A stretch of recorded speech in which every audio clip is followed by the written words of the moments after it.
પાદરામાં માનવતા અને સેવાનો એક હૃદય સ્પર્શી જાય તેવો પ્રસંગ સામે આવ્યો છે કે જ્યાં પાદરાના ધારાસભ્ય ચૈતન્યસિંહ ઝાલાએ ખાસ મદદ કરી છે ગરીબ પરિવારને। મુજપુરના રેલાઈપુરા વિસ્તારમાં વસતા ગરીબ પરિવારને સરકારી યોજનાઓનો લાભ ધારાસભ્યએ અપાવ્યો અને તેમના જીવનમાં એક રોશનીનો દીપક જગાવ્યો છે। છેલ્લા ઘણા વર્ષોથી વૃદ્ધ જીવીબેન ચુનારાના ઘરે અંધકાર જ અંધકાર હતો। વીજળી જેવી મૂળભૂત સુવિધા વગર તેઓ ગરીબી અને સંઘર્ષ વચ્ચે જીવન જીવી રહ્યા હતા। સાંજ પડતા જ ઘર અંધકારમાં ડૂબી જતું અને જીવન જાણે થંભી જતું। આ સ્થિતિની જાણ થતાં જ ધારાસભ્ય ચૈતન્યસિંહ ઝાલા સ્વયં મુજપુરના રેલાઈપુરા ગામે પહોંચ્યા અને પરિવારની પરિસ્થિતિને નજીકથી સમજવાનો પ્રયાસ કર્યો। તેમના પ્રયાસોથી જીવીબેનના ઘરમાં વીજળી ઉપલબ્ધ કરાવવામાં આવી। સાથે જ પરિવારને આયુષ્માન કાર્ડ, રેશન કાર્ડ તથા ગંગા સ્વરૂપ યોજના હેઠળ વિધવા સહાય જેવા મહત્વપૂર્ણ સરકારી લાભ મેળવવામાં પણ મદદ કરવામાં આવી।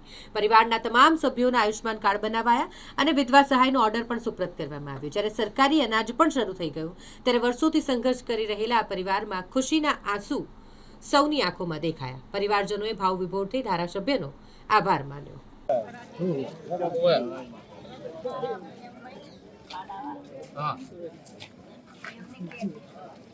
आधार कार्ड છે રેશન કાર્ડ નહીં ચૂંટણી કાર્ડ છે અનાજ મળે રેશન કાર્ડ નહીં એટલે નહીં મળતું। ઘરમાં કોણ કોણ છે? છોકરો છે તો એનું રેશન કાર્ડ નથી, કોઈનું નથી।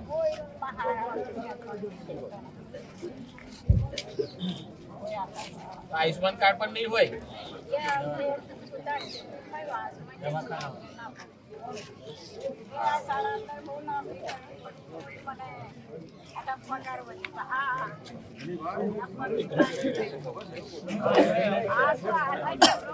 કાલે છે ને બા આવશે અશોકભાઈ, એ તમારી પાસે આધાર કાર્ડ લઈ જશે, બીજું ચૂંટણી કાર્ડ ને આધાર કાર્ડ જે કઈ હોય એ આપજો। તમને રેશન કાર્ડ ભરી આપીશ, આયુષ્માન કાર્ડ અનાજ મળતું કરી આપીશ, આયુષ્માન કાર્ડ પણ કરી આપીશ અને બીજી સુવિધા જે સરકારી તમને મળવાની હશે એ બધું તમને અપાઈ દઈશ। હા, આ ભાઈ આવશે, એમને તમે એટલું આપજો, પછી જરૂર પડે તો એ આવશે લેવા માટે તમને।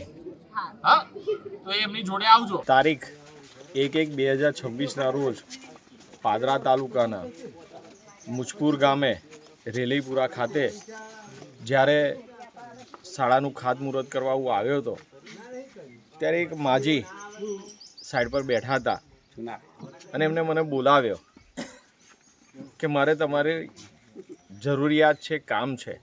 ત્યારે મેં એમનું નામ પૂછતા ચુનારા જીનીબેન પૂનમભાઈ એમને જણાવ્યું અને કામ પૂછતા એમને જણાવ્યું કે મારી પાસે આધાર કાર્ડ સિવાય કોઈ પણ ડોક્યુમેન્ટ નથી, જેના કારણે મને સરકારી સહાય નથી મળતી, અનાજ નથી મળતું, આયુષ્માન કાર્ડ નથી મારી પાસે।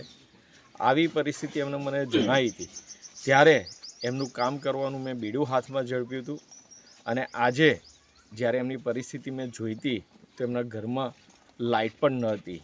આજે હું એમની પાસે તમામ સરકારી યોજનાઓના લાભ, આયુષ્માન કાર્ડ પૂરા પરિવારનું એમની પાસે આજે મેં રેશન કાર્ડ આપ્યું છે। રેશન કાર્ડ સાથે એમને દર મહિને અનાજ મળતું કર્યું છે અને ગંગા સ્વરૂપા યોજના હેઠળ વિધવા સહાયના 1250 રૂપિયા એ જીનીબેનના ખાતામાં દર મહિને જમા થશે।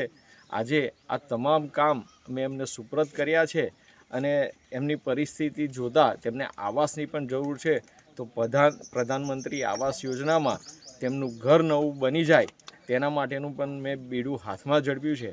આ બતાવે છે કે સરકાર એ વિકાસના કામો તો કરે છે, પરંતુ ભારતીય જનતા પાર્ટીનો લક્ષ્ય છે કે અંતિમ વ્યક્તિની સેવા કરવી।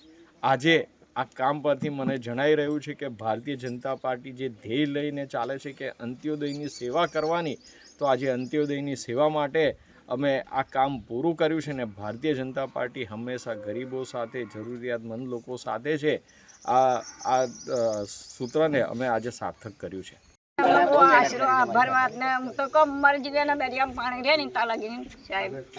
પેલા શું તકલીફ હતી બા તમને? શું તકલીફ હતી?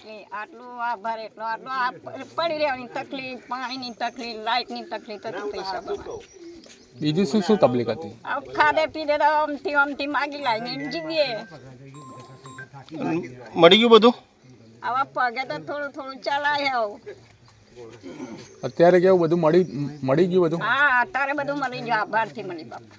ચુનારા છું, રેલઈપુરામાં રહું છું, મુજપુર ગામ મારું છે.